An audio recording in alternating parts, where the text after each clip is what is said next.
Hello, excuse the lighting, but I just have so much to say. Today's my birthday, so I got extra energy. What does the sun do? It gives you energy. It's the life-giving force, which is a great segue into what this video is about. It is about Snow White and the Seven Dwarfs. Snow White being the sun. His hair is white as wool. The Son of God, enthroned in the heavens. Now we have the Seven Dwarfs. Now I haven't seen Snow White and the Seven Dwarfs for a long time, but I'm going to use this as a teaching tool and as a creative project for what might these seven dwarfs. Have you heard of a dwarf planet? We're talking about the planets. I broke this not too long ago. Okay, let's talk about Mercury, the closest one to the sun. So what's, first of all, the snow? What's the snow? The main character in this system, in this solar system. Let somebody in. I'm so gracious on the road. It can be a little bit prideful, the sun. Okay, now Mercury, also known as Hermes, thrice great, also known as Thoth. The word is so dot is really what it's, and it's your mental activity, your brain engine that moves very fast. Nike, the goddess, with the wings on his feet. Mercury would often have wings on its head. The caduceus, the caduceus, is the pole of Mercury with the snakes wrapped around it going up. You see it on the side of your medical vans. This is the serpent energy of your kundalini rising and then coming out of your pineal gland, which is similar to a pineapple. Whenever you see the pineapple, this is your representing the pineal gland that expands when you work through meditation, energy, focus, and just mental activity and soul, body, mind activity, spiritual activity, matching your life up with that and getting your mind in the good place. Now you can go through and release those as you go through the chakras. And every month you have a chance to do this with the moon whenever it meets your sun. That's a good time to start that. And lots of the stories in, especially the Bible and Christ, is about releasing that chrism that runs through our spine. Now Mercury's a messenger who is in charge of getting that, in charge of the nervous system, getting that stuff going, in charge of the astrological signs Gemini and Virgo. Very active signs. Gemini in the air, so they're mentally freaking quick. Virgo in the earth, so they're very working and moving around with freaking earth stuff, plans and time and space. Okay, so what might that character look like?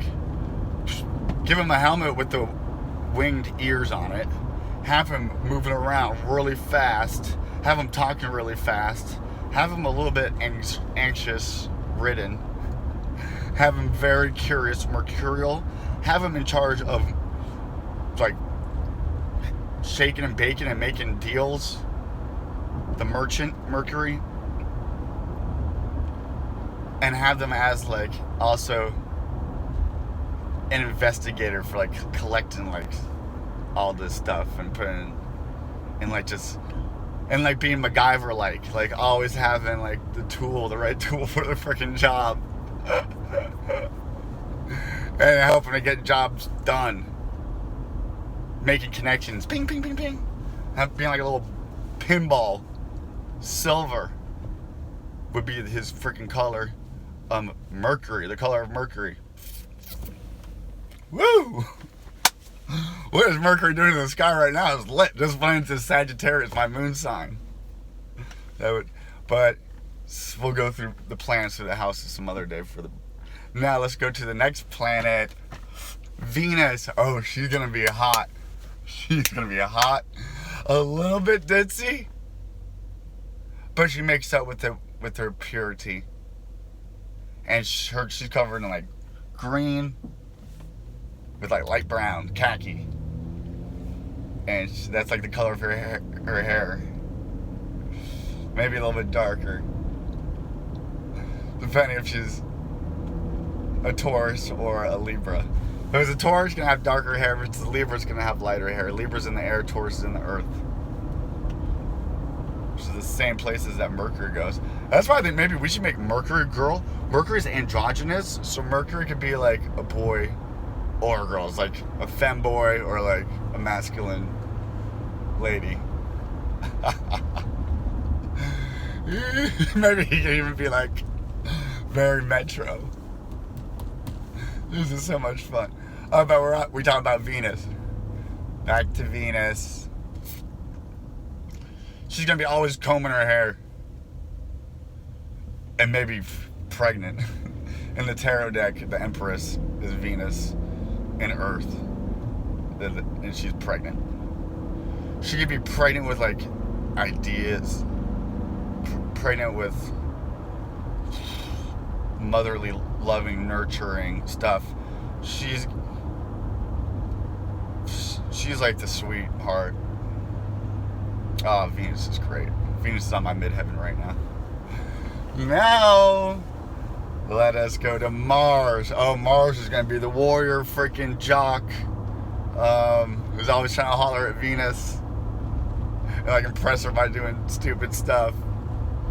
When all he has to do is like get into his like emotional world and break down that facade. And then he turns from that warrior into like, from that Aries energy into more of that Scorpio energy that's like really intense and like passionate. But then he still goes out in the world and he'd be busting it. But in the beginning of the movie, he's gotta go through that like that fake mask. He's gotta take off that helmet, but still put on that helmet and go back out there after going into the dark. And then he gets Venus. When he gets out of his male patriarchal confined way of thinking and being. Next up we have is how it got dark, and when we got into the dark side of that. But then he comes out like this beautiful butterfly at the end. What could be a transformative thing about Venus? Venus could be a hoe at first, or always looking for this perfect idealistic love, and then having to find a deeper like way to love. And perhaps Mars, they go through that together, and he takes her to the dark, deeper emotional world, but to see a more enchanted, like, spiritual world. Now, the next character is Jupiter. He's gonna be like the, so this is so hard to make it Jupiter's gonna be like the loving, like, dad who's, like, older and, like, a little bit out there, but would give anything of himself, and sometimes neglects himself by giving everything of himself, and to his own neglect with his own just endless love, and funny and jovial. This could be a grandma, or actually I'd make it a because Jupiter in Sagittarius is masculine energy. Jupiter in Pisces is a feminine energy, but we'll give that to Neptune, the modern ruler. Okay, so we'll keep it as the male figure, and he's also going to be kind of like a yogi, Dalai Lama type. It's wise, wisdom. I'd give him white hair and a big belly. Looking a little bit like the modern day Santa Claus, wearing orange and red. Okay. Next up, we're going to go to Saturn. Saturn is going to be like the wizard from Harry Potter who dresses in like the black cape, the guy with the dark hair, and who's going to be kind of like a dick and does like some fucked up stuff, but then through some finding heart, and then you find out that he actually was the best for the progress of the son of the main character.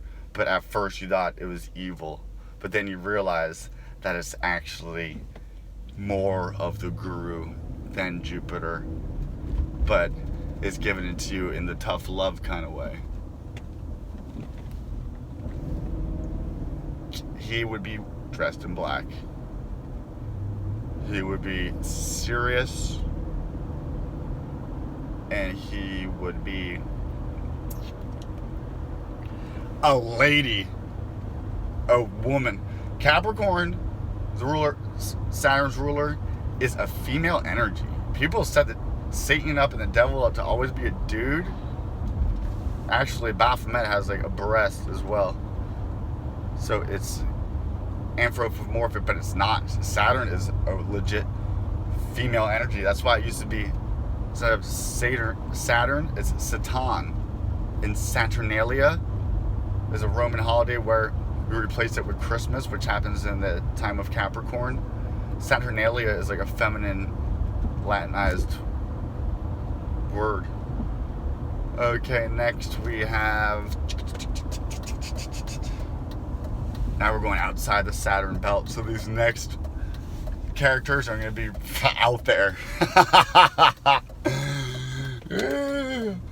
Saturn's going to be the main villain in it, but then you realize it's really not, and it's going to be wearing a witch's top hat with a ring around it, or like a top hat, like there's lots of Saturn imagery going there, lots of hexagons and cubes, which is what Saturn is all about. Whenever you see that, that's what Saturn imagery. The Masons love it. They put it into everything. The Illuminati loves it.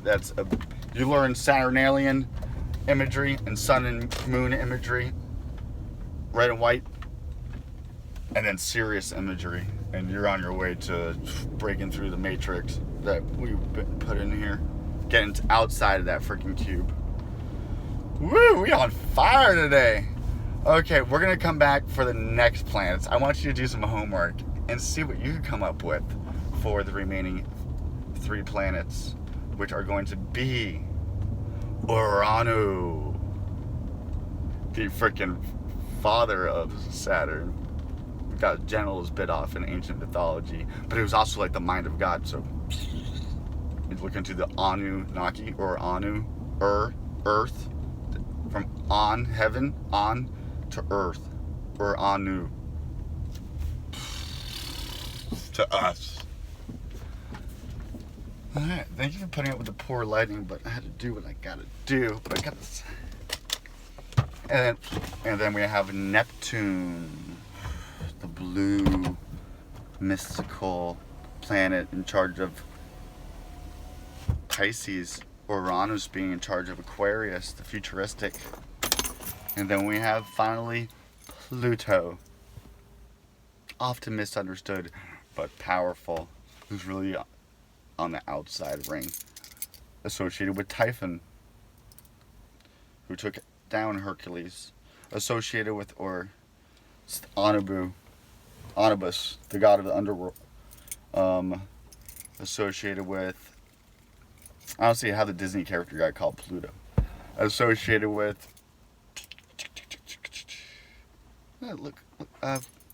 deep psychological digging, the underworld. That's going to be an interesting character. That person is in the back of Claire's, like wearing all black makeup. But it's actually, oh, it's a feminine energy, real Scorpio. All right, this was fun.